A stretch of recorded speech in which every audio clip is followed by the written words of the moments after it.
this product looks like a DVR. Why is it called an NVR? This is a stand-alone NVR system. It looks like a DVR, but it's a network video recorder, which can handle 16-channel IP camera, HD recording, which provide multi-touch features. Steve, what are the key differences between the software NVR then? Okay, the major reason for us to develop this product, the very first reason is that we don't want too many software configurations.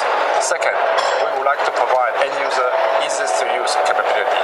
So that's why we developed NVR system for the customer.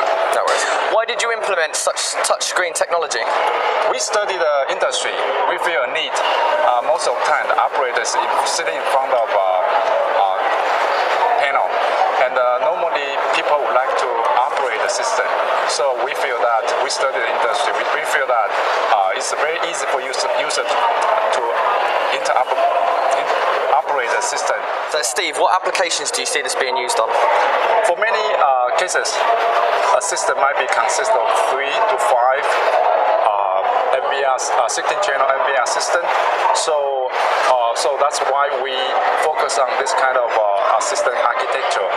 Other than this, many NVR systems formed together. We can use our CMX software to manage all the NVR systems. Okay. Thank you very much, Steve. Thank you.